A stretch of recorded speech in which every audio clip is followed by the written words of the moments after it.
Okay, we want to welcome you back to Rico Busters. We've got a very interesting show for you today. It's imperative that you stay with us. Today we're going to take a look at the importance of recording public officials working in their public capacity and break down what is said at an alleged family team meeting in the Danielle Austin case right here in Isabella County, Michigan. This FTM took place in December 2014. Melody Lake is the social worker / dictator presiding over these proceedings. Hello everyone, my name is Ted Visner and I'm a victims' rights advocate with regard to CPS abuse cases, specializing in Michigan but working with victims across the country. The following audio transcript is from a CPS family team meeting in the Danielle Austin case in Isabella County, Michigan that took place in December of 2014. Please listen carefully and follow along with the transcript and feel free to comment below. Now, while we have everybody here, and then can Danielle, Jeremy, and the days, can you guys stay after and we'll go over visitation plan afterwards so we can make sure we hear from everybody, because I think this could take up some time. Okay. So let's do that. So what we need to discuss, though, is one of the things with visitation, one of the big things with visitation, you are unsupervised, but we are going to ask that they not go to the residence that you're staying at. There's some pretty significant concerns there with where you're staying and with what's going on there. So so I think that that's something that needs to be known, that they're not to go there I'm aware. at all. Okay. And that would be something that even after this case closes, they're not to go there ever. I need to pause the audio transcript here for just a moment and point out that Melody Lake is talking about me, Ted Visner, and my home. Melody Lake is attempting to make Danielle Austin choose between her continued association with me and that of her 3 children. She's being forced to choose. Pick one, because your children will never be around Ted Visner, never be at Ted Visner's home, ever, even after this case closes. They're not to go there ever. They're not to be around him. They're not to talk to him. He's not an appropriate person for them at all. Again, I have to pause the audio transcript. Ted Visner is not an appropriate person for them at all, according to Melody Lake. When you hear something like this, all kinds of things come to mind, none of which are good. Melody Lake works for the state. If anyone were to know what a horrible person I am, it would have to be her, right? This case isn't even about me, but I have been judged by Melody Lake. Melody Lake's statements about me in this transcript are both slanderous and scandalous, both intended to defame me and my character. I have children of my own. If I've been adjudicated as such a horrible person as to warrant these allegations from Melody Lake, which I have not, why is it then the state has not moved to remove my own children? I hesitate when I say that because it's a very scary thought for me. And the reasons? The reasons are I've had multiple conversations with Isabella County officials and police that say he is not appropriate, with a recommendation that I don't go to his residence ever again. So I'm actually concerned with you being there. Does that make sense?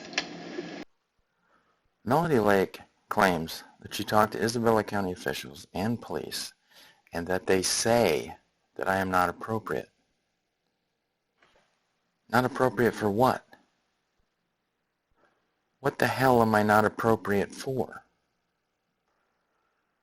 What type of classification of person am I to earn a label of not appropriate?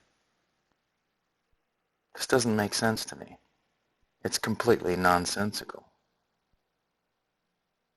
What is it about me that all of these Isabella County officials and police have on me to make this scandalous and slanderous determination completely outside of any adjudication? No. I guess I can see it from their standpoint, but from mine, he's not a bad person whatsoever. And I can understand that, where you would come from with that when you are in a relationship with somebody or you like somebody or you want to see them in But the light that the rest of society sees him is as a violent individual, or the potential for some great violence. Yeah. He's not a violent individual whatsoever, but... Every single person I talk to, every single Well, person... yeah, he has a case against them. I can understand why they feel that way.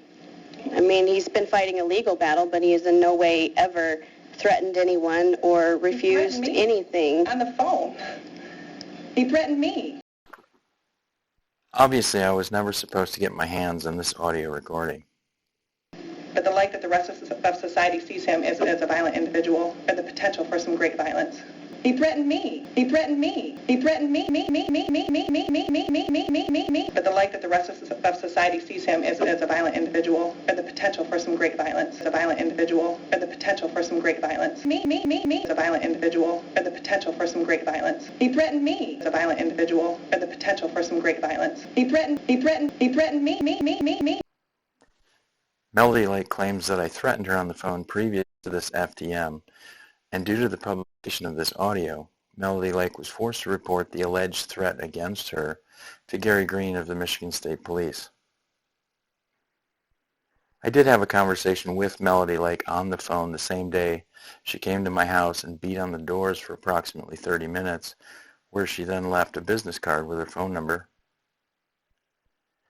I have documented and published the content of that conversation at or near the date it occurred, so I don't want to get into that here other than to reiterate that I did not communicate any threats to Melody Lake during that phone conversation or at any other time.